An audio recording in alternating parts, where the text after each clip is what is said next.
Hello student. आज reflection और refraction वाले पार्ट को परीक्षा की दृष्टि से मैं बताने जा रहा हूँ, तो इसको ध्यान से आप लोग सुनेंगे और देखेंगे, नोट्स बनाएंगे इसके। सबसे पहले लाइट क्या है? लाइट एक प्रकार की ऊर्जा होती है, ठीक है, जो कि हमें किसी भी ऑब्जेक्ट को देखने में मदद करती है। देखने में क्या करती है? मदद करती है। When light falls on object, it reflect। किसी भी ऑब्जेक्ट पर जब लाइट गिरती है तो यह रिफ्लेक्ट होकर के हमारी आंखों तक पहुंचती है, ठीक है। फिर हमारी आंखों में क्या होता है? इसकी इमेज बनती है, तब हम किसी वस्तु को देख सकते हैं। इसके बाद है, जो लाइट है हमेशा स्ट्रेट लाइन में ट्रेवल करती है। और the common phenomena of light are formation of shadow. Light क्या है? शेडो का निर्माण करती है, ठीक है। यह इमेज मिरर के द्वारा बनाती है, लेंस के द्वारा बनाती है। और bending of light by medium, twinkling of star, formation of rainbow, ये हम सब, ये क्या है? लाइट के कुछ प्रॉपर्टीज हैं। सबसे पहले बात करते हैं रिफ्लेक्शन ऑफ लाइट। तो when light falls a highly polished surface, ठीक है, लाइक मिरर, ये क्या है? एक मिरर है। तो लाइट क्या होती है? जिस एंगल से ट्रेवल करती है, इंसिडेंट्स होती है, उसी एंगल से क्या हो जाती है? वापस हो जाती है, ठीक है। अगर हम यहाँ पर अभिलंब खींचे तो इसमें हम देखेंगे कि जो लाइट है यह क्या करती है? हमेशा लाइट जिस एंगल से इंसिडेंट होती है उसी एंगल से रिफ्लेक्ट हो जाती है। तो इसमें जो नियम है, दो नियम आपको याद रखने हैं कि इंसिडेंट रेज, ठीक है, रिफ्लेक्टेड रेज, और जो इसका क्या है? अभिलंब है। आपतित किरण, परावर्तित किरण और अभिलंब तीनों एक ही तल में होते हैं, ठीक है। और angle of incidence is equal to angle of reflection. तो ये दो नियम इसमें बहुत महत्वपूर्ण है, परीक्षा की दृष्टि से यही महत्वपूर्ण है, इसको आपने याद रखना है। ये नियम अभी मैंने आपको बताया कि इस तरह से इसको करना है। अब है किसी भी जो मिरर है उसके द्वारा इमेज कैसी बनेगी। तो सबसे पहले जो प्लेन मिरर है, परीक्षा की दृष्टि से इसमें ज़्यादा तो नहीं आता है, लेकिन थोड़ा समझ जाइए। इसका मिरर हमेशा सीधा बनता है, सेम साइज का बनता है। The image is at same distance. तो अगर क्या है, यहाँ पे प्लेन मिरर है तो जितनी डिस्टेंस पर यहाँ पर वस्तु रखी गई है, तो उतनी ही डिस्टेंस पर इसकी क्या बनेगी? इमेज बनेगी। उतनी ही डिस्टेंस पे क्या बनेगी? इमेज बनेगी। कहाँ? मिरर की side. The image is virtual, ठीक है। ये इमेज क्या होती है? आभासी होती है।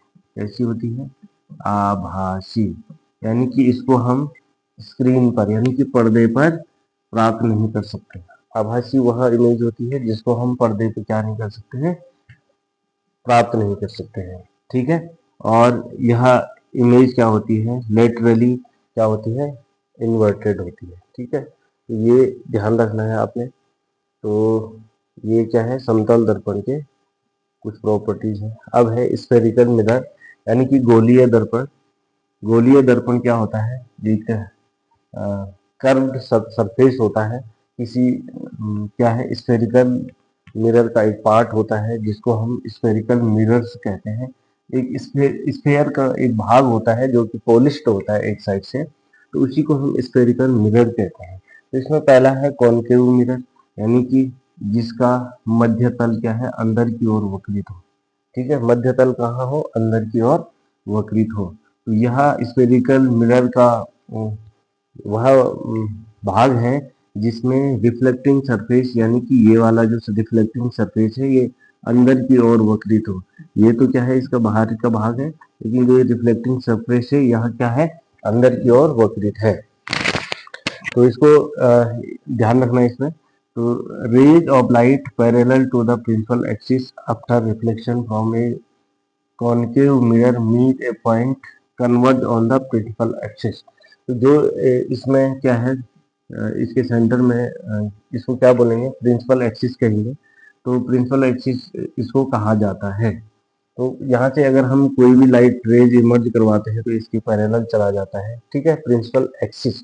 और यह क्या करता है, कन्वर्ज करता है, क्या करता है, कन्वर्ज करता है लाइट को। इसके बाद है कॉन्वेक्स मिरर, अर्थात ऐसा मिरर जिसका जो रिफ्लेक्टिंग सरफेस है, यानी कि परावर्तक तल है, ये परावर्तक तल ये क्या है, बाहर की ओर वक्रित हो, क्या हो, बाहर की ओर वक्रित हो।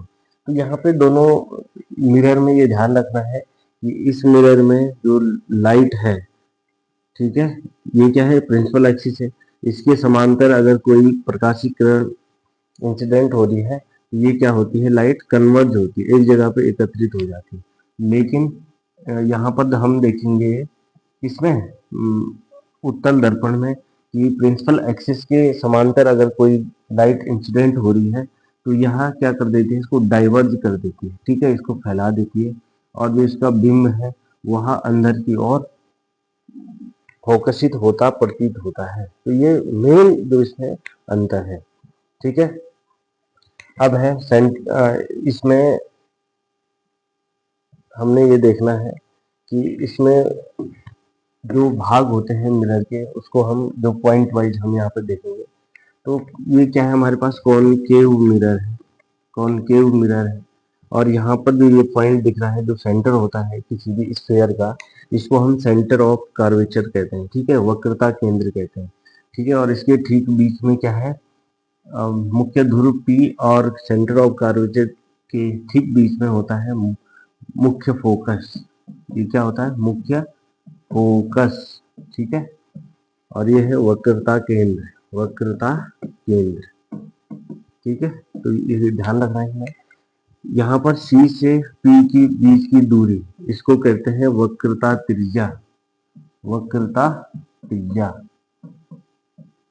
ठीक है, इसको कहा जाता है वक्रता त्रिज्या, ठीक है।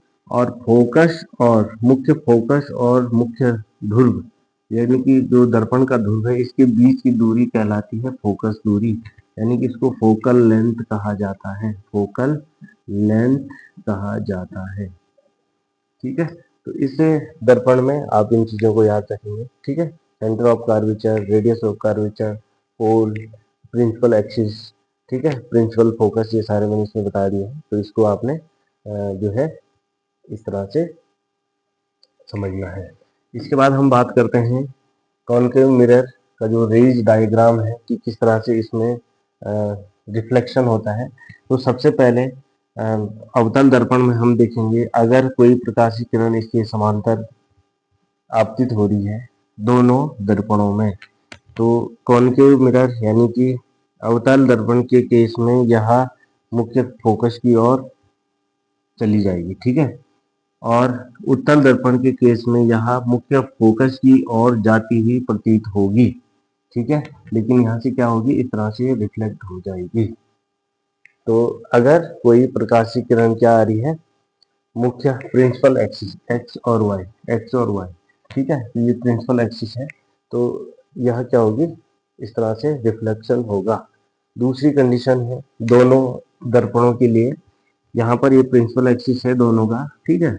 अगर मुख्य फोकस से होकर के क्या है, मुख्य फोकस की ओर होकर के क्या है, कोई प्रकाशीय किरण क्या हो रही है, आपतित हो रही है, प्रकाशीय किरण क्या हो रही है, आपतित हो रही है, तो अपवर्तन के पश्चात यह प्रिंसिपल एक्सिस के समांतर निकल जाती है। ये दिख रहा है आपको, मुख्य फोकस की ओर जाती हुई अगर जा रही है तो अपवर्तन के पश्चात यह प्रिंसिपल एक्सिस के समांतर निकल जाती है। तो इसको इस तरह से समझना है। इसी तरह से यदि प्रकाशीय किरण वक्रता केंद्र से होकर के आ रही है, वक्रता केंद्र से होकर गुजर रही है अवतल और उत्तल दोनों में, तो उत्तल अवतल दर्पण के केस में यह सीधे उसी यानी कि वक्रता केंद्र से ही होकर वापस निकल जाती है। अगर यहाँ इम्पोज हो रही है तो यहीं से क्या है, ये रिफ्लेक्ट हो रही है। सेम कंडीशन यहाँ भी है, यहाँ आपतित हो रही है, यहीं से ये परावर्तित हो रही है। तो ये कंडीशन है वक्रता केंद्र से होकर के यदि कोई प्रकाशीय किरण आती है। इसके बाद तीसरी कंडीशन, चौथी कंडीशन है, यदि प्रकाश की किरण कहाँ मुख्य ध्रुव पर गिर रही है, कहाँ गिर रही है, या मुख्य ध्रुव पर आपतित हो रही है, तो परावर्तन के पश्चात यह उसी एंगल से क्या हो जाएगी, रिफ्लेक्ट हो जाएगी। जितने एंगल से यह मुख्य ध्रुव पर आपतित हुई थी, इंसिडेंट हुई थी, उसी एंगल से क्या हो जाएगी, परावर्तित हो जाएगी। ठीक है, तो इसको इतना ध्यान रखना है इसमें। अब है image form by a concave mirror. तो किसी भी कॉन्केव मिरर के द्वारा जो प्रतिबिंब है वह किस तरह से बनता है। तो सबसे पहले when the object is at infinity, कोई ऑब्जेक्ट कहाँ है, अगर इंफिनिटी पर है, यानी कि कहाँ है, इंफिनिटी पर है, अनंत पर है, तो इसके द्वारा जो इमेज बनती है वह बनती है फोकस, और कहाँ बनती है, मुख्य फोकस पर, ये उसका मुख्य फोकस है। तो इसकी इमेज हमेशा कहाँ पे बनेगी, मुख्य फोकस पर बनेगी। ठीक है, इमेज कैसी होगी, रियल होगी और उल्टी होगी। तो ये की पॉइंट है परीक्षा की दृष्टि से कि अवतल दर्पण अगर अनंत पे कोई वस्तु रखी गई है तो मुख्य फोकस पर इसका प्रतिबिंब बनेगा, कैसा होगा, वास्तविक होगा, यानी कि इसको पर्दे पर हम क्या कर सकते हैं, प्राप्त कर सकते हैं इस इमेज को। ठीक है, रियल होगी और उल्टी होगी, यानी कि इन्वर्टेड होगी, और बहुत ही छोटी होगी, बिंदु साइज की इमेज यह बनाएगा। ठीक है, दूसरी कंडीशन है, यदि यदि वस्तु को हमने कहा सी से परे रखा है, ठीक है, ये सी है यहाँ पर और इससे परे कोई वस्तु को रखा है, तो यहाँ पे हम देखेंगे कि जो प्रतिबिंब है वह सी और एफ के बीच बन रहा है। कहाँ बन रहा है, सी और एफ के बीच ये बन रहा है, छोटा है, उल्टा है और वास्तविक है, छोटा है, उल्टा है और वास्तविक है। तो सी और एफ के बीच बन रहा है यदि सी के परे है। ठीक है, दूसरी कंडीशन है, यदि कोई वस्तु जिसको हमने क्या है, अवतल दर्पण के वक्रता केंद्र पर रखा गया है, तो इसकी जो इमेज है ये यहीं पे बनेगी, सेम साइज की बनेगी, वास्तविक बनेगी। ठीक है, वास्तविक बनेगी, और कैसी बनेगी, उल्टी बनेगी। कैसी बनेगी, उल्टी बनेगी, सेम साइज की, यानी कि समान आकार की बनेगी, सेम साइज की बनेगी। ठीक है, तो इसको हम इस तरह से समझना है। When the object is between C and F, क्या होगा जब हम वस्तु को कहाँ रख देंगे, C और F के बीच लेके आएंगे, C और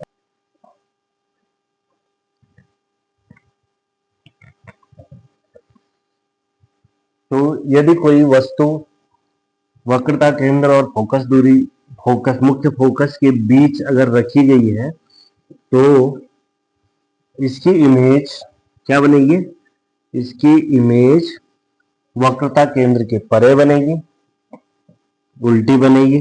कैसी बनेगी, रियल बनेगी, इन्वर्टेड बनेगी। ठीक है, और इनलार्ज होगी, इनलार्ज्ड, बड़ी बनेगी। ठीक है, तो सी के अंदर जैसी हम वस्तु को लेके आएंगे वैसी वस्तु की इमेज बड़ी बनेगी, लेकिन इस कंडीशन में भी क्या है, वस्तु इस कंडीशन में भी वस्तु क्या होगी, वास्तविक होगी। ठीक है, इन्वर्टेड इमेज होगी। लेकिन ये क्वेश्चन बार बार पूछा जाता है।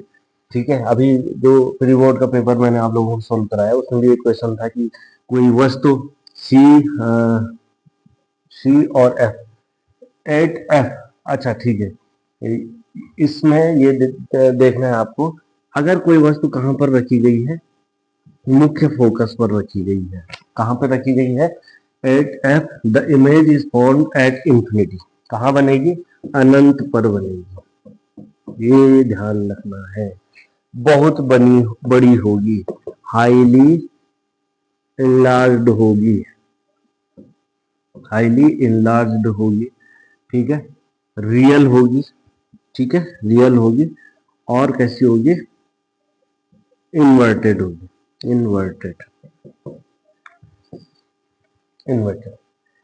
अनंत पे रख दिया हमने, ठीक है, सी से परे रख दिया, सी और एफ के बीच रख दिया, तो ये सी के परे बन रहा था।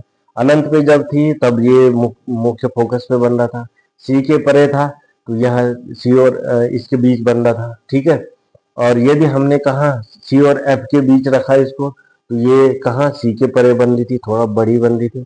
यदि हमने वस्तु को मुख्य फोकस पर ला दिया तो ये इमेज कहाँ बन रही है, अनंत पे बन रही है और कैसी हो रही है, बड़ी बन रही है।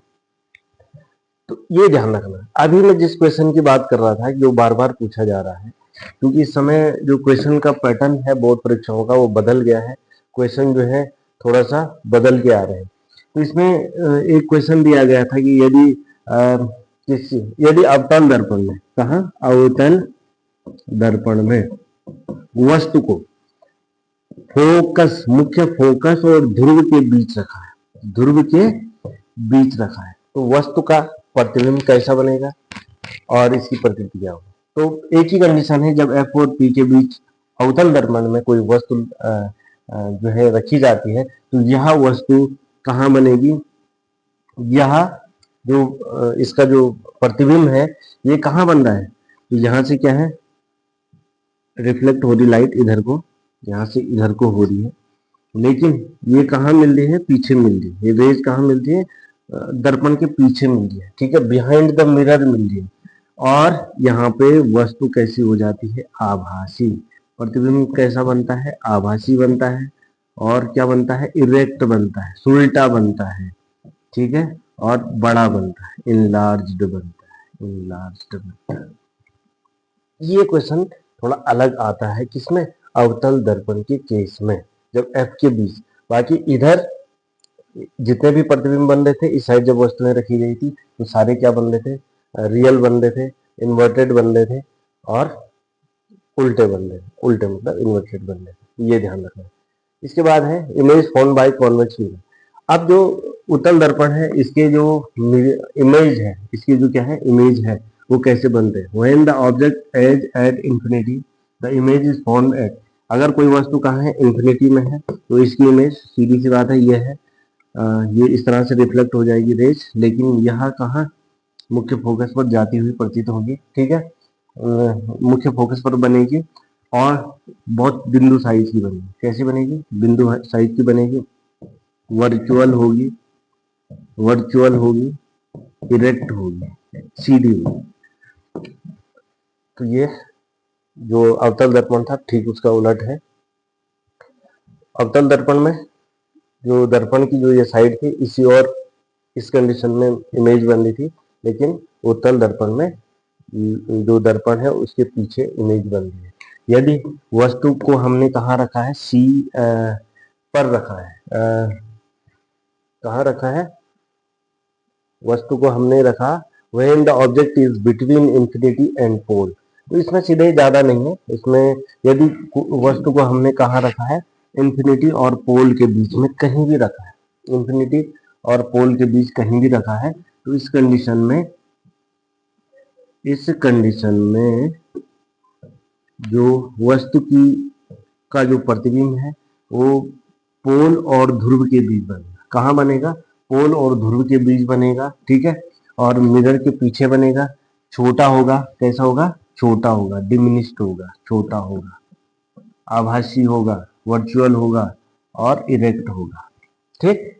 सीधे दो, एक अनंत पे और एक कहाँ पे है, P और C के परे, इसके बीच कहीं, अनंत और P के बीच कहीं भी वस्तु है, तो इसको हम इस तरह से याद करेंगे।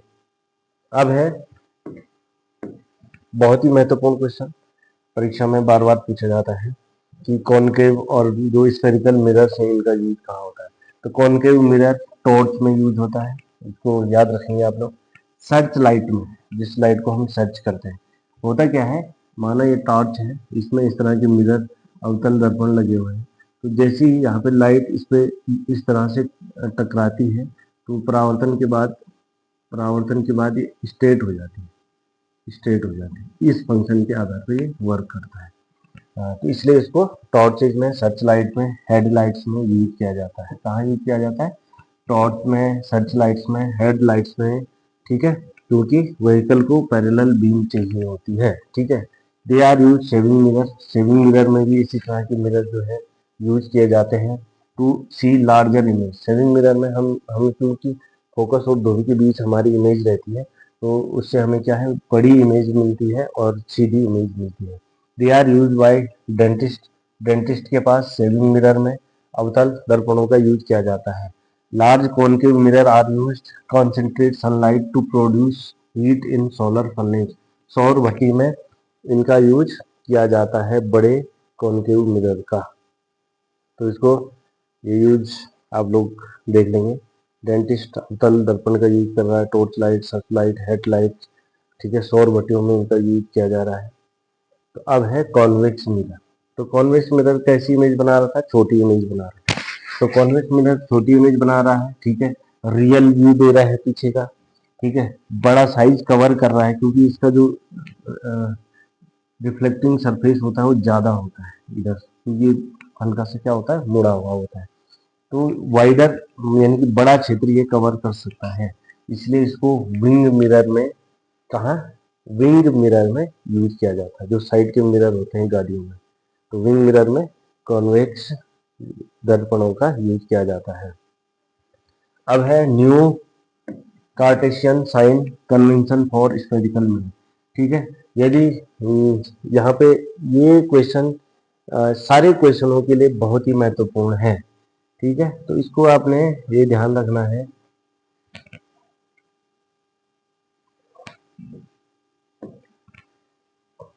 डिस्टेंस अगर राइट साइड में इधर साइड कोई वस्तु है तो पॉजिटिव आता है, ठीक है, और लेफ्ट साइड में अगर वस्तु रखी गई है तो माइनस में आता है, ठीक है। तो अवतल दर्पण में इधर हम रखते हैं या मिरर की साइड कोई वस्तु रखते हैं तो जो बिंब दूरी है वो हमेशा हम माइनस में लेंगे। प्रतिबिंब अगर इस साइड बन रहा है तो वो माइनस में आता है। जनरली हम जो कॉन्केव मिरर की जो फोकस दूरी है या जो प्रतिबिंब दूरी इस साइड है तो उसको हम माइनस में लेते हैं और इधर साइड को प्लस में लेते हैं। हाइट को हम हमेशा पॉजिटिव में लेंगे। हाइट को हमने ऑब्जेक्ट की हाइट को हमने हमेशा क्या लेना है, पॉजिटिव में लेना है। और अगर इमेज इस साइड नीचे को बन रही है तो इस साइड को हम निगेटिव में लेंगे। किस में लेंगे? निगेटिव में लेंगे। तो कॉन्केव मिरर की इमेज नीचे साइड को बन रही है तो उसको हम माइनस में ले लेंगे और जिसकी ऊपर साइड को बनती है उसको हम प्लस में लेंगे। तो ये कार्टेशियन साइन मेथड है, ठीक है। अब बात करते हैं हम फॉर्मूला। तो फॉर्मूला क्या है ये याद रखना है, 1/f is equal to 1/v plus 1/u, जिसमें f क्या है, फोकस दूरी है, फोकस दूरी, v क्या है, प्रतिबिंब दूरी है, v क्या है, प्रतिबिंब दूरी, प्रतिबिंब दूरी, ठीक है, और u क्या है, जो ऑब्जेक्ट हमने रखा है उसकी दूरी है, बिंब दूरी, बिंब दूरी, ठीक है। तो इस तरह से ये फॉर्मूला जो है हमने याद करना है।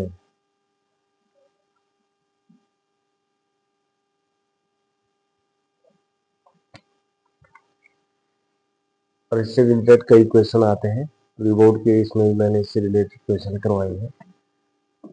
अब है मैग्निफिकेशन, यानी कि इसमें आवर्धन कितना होगा, उसके लिए जो फॉर्मूला है m is equal to h dash upon h या h i upon h noughts भी लिख सकते हैं, ठीक है।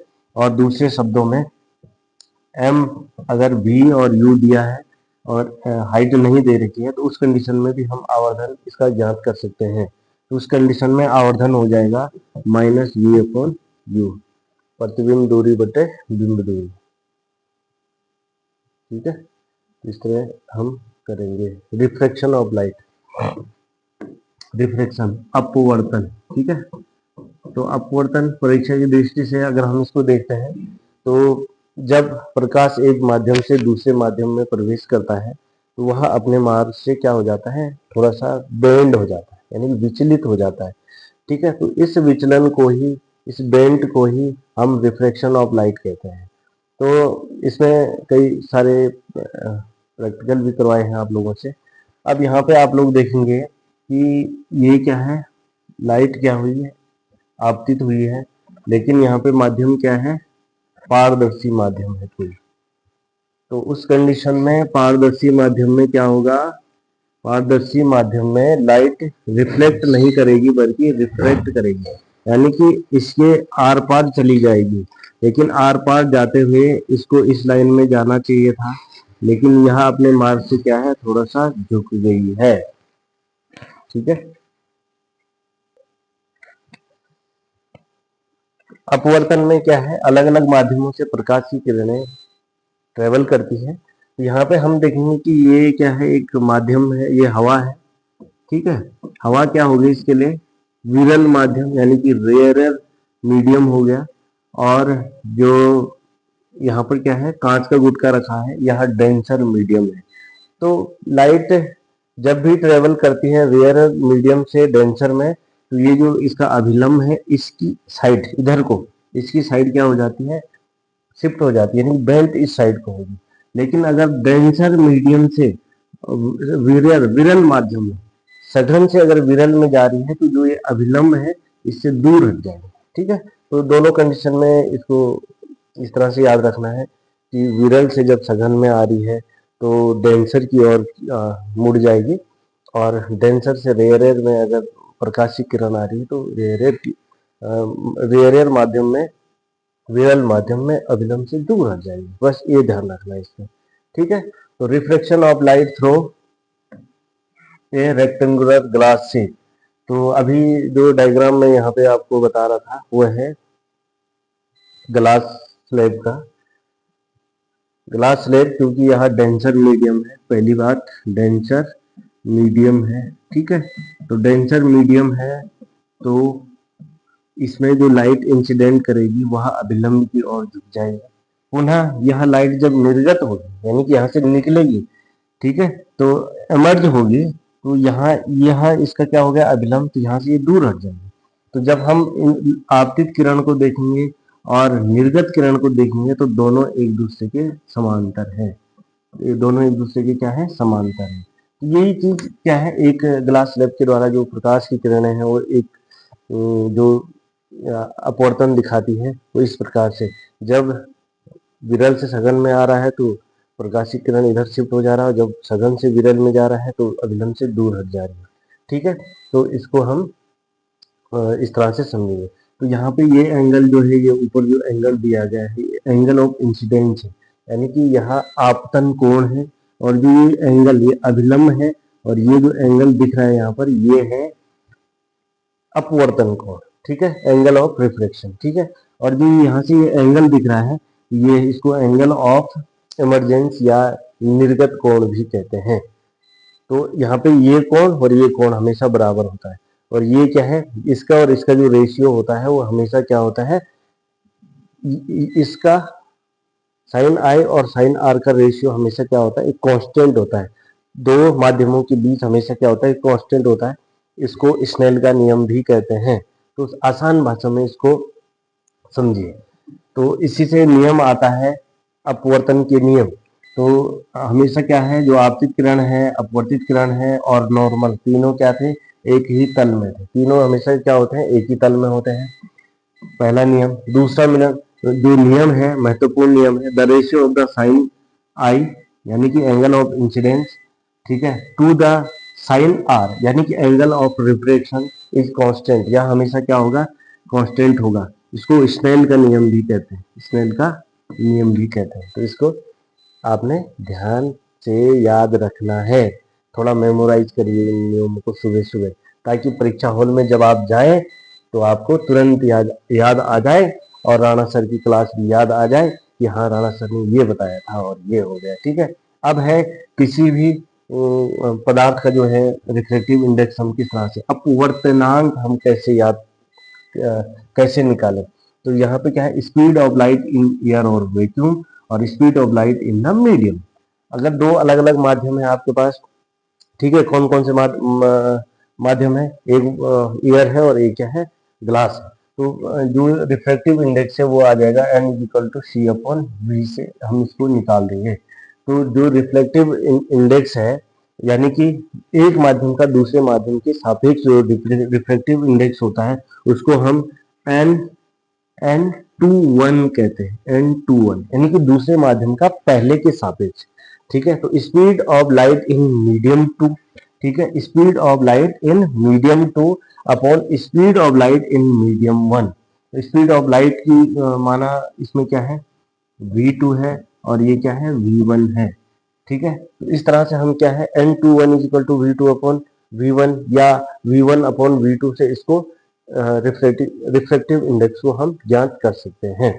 ठीक है, तो इसको एक बार थोड़ा रिवाइज कर लेना और इससे रिलेटेड 2-3 क्वेश्चन जो नोटबुक है उस पर कर लेंगे आप लोग। ठीक है, तो याद हो जाएगा आपको।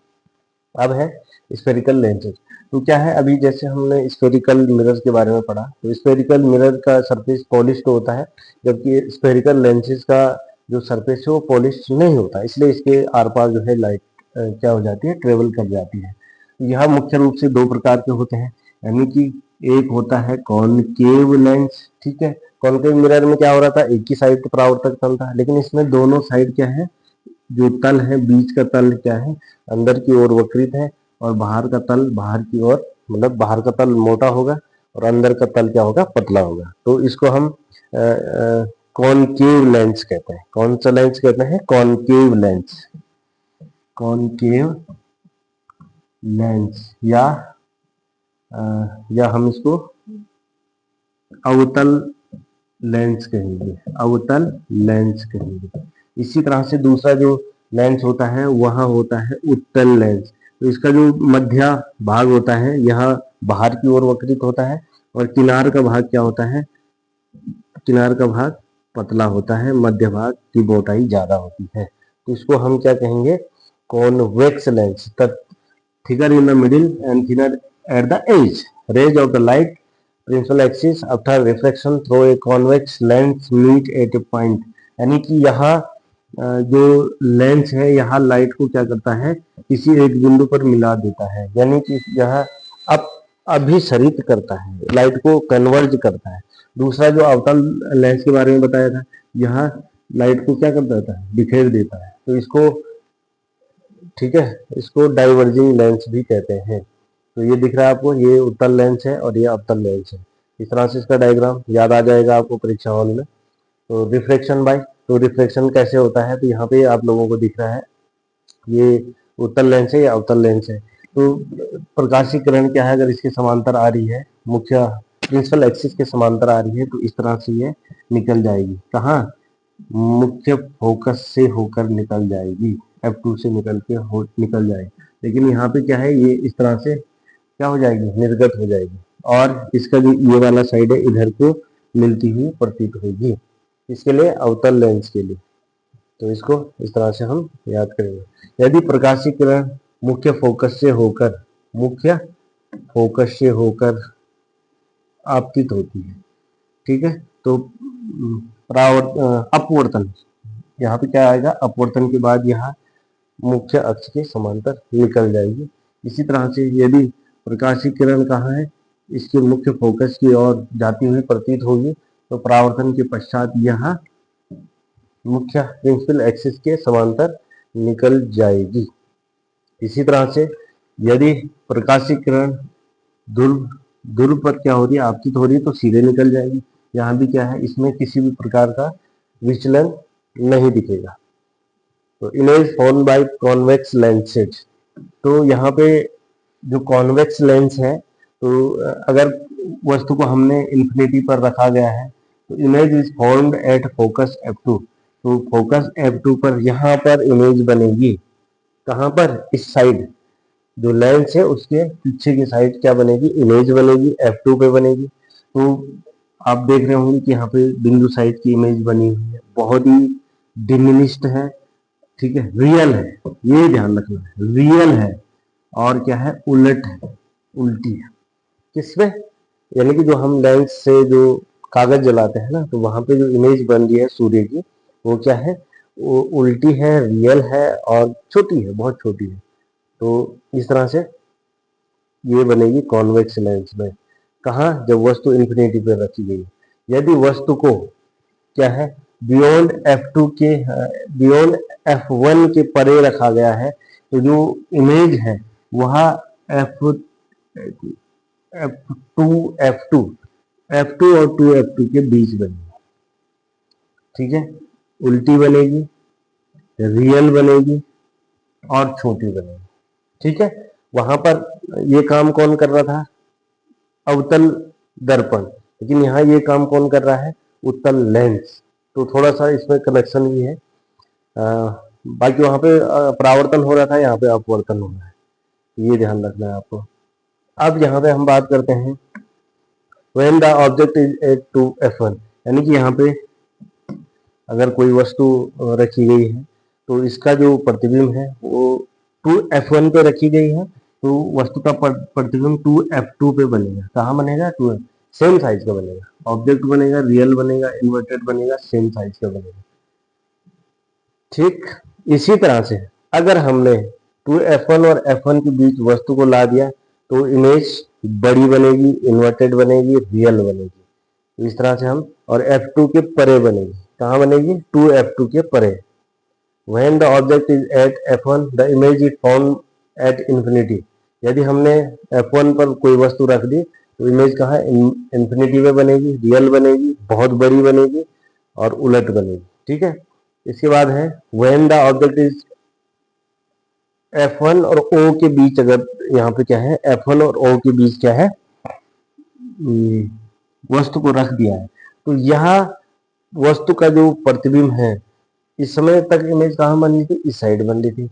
यह कहाँ, जो उत्तल लेंस है इसी की दिशा में, इस साइड को, लेफ्ट हैंड साइड को, इसी दिशा में इमेज बनाएगी, बहुत बड़ी बनाएगी। कैसी बनाएगी? बहुत बड़ी बनेगी। और यहाँ इस कंडीशन में ये क्या हो जाती है? इमेज इरेक्ट हो जाती है। कैसी हो जाती है? इरेक्ट होती है, वर्चुअल होगी। कैसी होगी? वर्चुअल। ठीक, वर्चुअल होगी, बड़ी होगी, ठीक है, और सीधी होगी।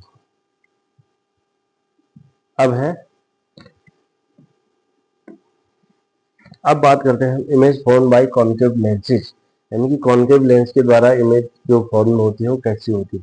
यदि हम वस्तु को कहाँ रखें? इन्फिनिटी पे रखें, तो इसकी जो इमेज है वो F1 पर बनेगी। कहाँ बनेगी? F1 पर, इस साइड बनेगी, लेंस की साइड बनेगी। ठीक है, लेंस की साइड बनेगी और सीधी बनेगी। कैसी बनेगी? सीधी बनेगी, वर्चुअल होगी, ठीक है, और छोटी होगी। कैसी होगी? छोटी। तो ये किसके लिए है? कॉन्केव लेंसों के लिए। ठीक है। अब हम बात करते हैं किसकी? यदि हमने F1 के परे, यानी कि F1 के परे अगर वस्तु को रखा गया है और इन्फिनिटी के बीच रखा गया है, तो वस्तु का जो प्रतिबिंब है वहां ध्रुव और F1 के बीच बनेगा, सीधा बनेगा, वर्चुअल बनेगा, डिमिनिश्ड बनेगा, यानी कि छोटा बनेगा। दो कंडीशन इसमें ये याद रखनी है। इसके बाद बात करते हैं हम जो साइन कन्वेंशन है, तो सेम जो हमने वहां दर्पण में देखा था वही यहाँ पर है। तो ऑब्जेक्ट की हाइट को हम हमेशा पॉजिटिव लेंगे, डिस्टेंस, डायरेक्शन ऑफ इंसिडेंस इधर है, अगर लेफ्ट साइड में हम डिस्टेंस, इधर साइड इमेज बन रही है तो उसको माइनस में लेंगे, और इस साइड अगर इमेज में बन रही है तो उसको प्लस में। तो क्योंकि जो अवतल लेंसेज थे वो इस साइड इमेज बना रहे थे, तो उनकी जो क्षमता को हम नेगेटिव में लेते हैं, और जो उत्तल लेंस है उनकी इमेज इस साइड बनती है, इसलिए हम उनको पॉजिटिव में लेते हैं। कुछ कंडीशन में अगर वस्तु जो है फोकस और इसके बीच ना हो, उस कंडीशन में ये दोनों अलग अलग इमेज बनाते हैं। ठीक है, हाइट अगर उलट में है तो उसको हम नेगेटिव में लेंगे।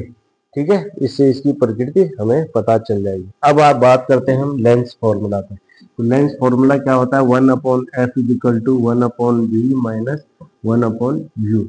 इससे रिलेटेड जो है कई क्वेश्चन करवाए हैं। मैग्निफिकेशन का जो फॉर्मूला है m = h-h,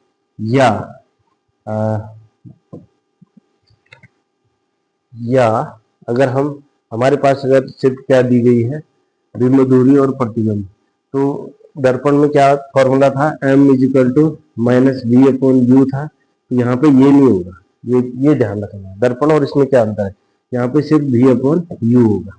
तो इसके द्वारा हम मैग्निफिकेशन इसका ज्ञात कर सकते हैं। ठीक है, तो ये जो है परीक्षा की दृष्टि से ये फॉर्मूले याद रखिए और इससे रिलेटेड क्वेश्चन इस तरीके से करने हैं। The power of lens is the reciprocal of its focal length, यानी कि किसी भी लेंस की क्षमता उसकी फोकस दूरी की व्युत्क्रम होती है। अर्थात जो फोकस दूरी है 1/, लेंस की क्षमता होती है, और लेंस की क्षमता का मात्रक डायोप्टर होता है। ठीक है, तो इसको याद रखना है। ठीक, the power of convex lens is positive.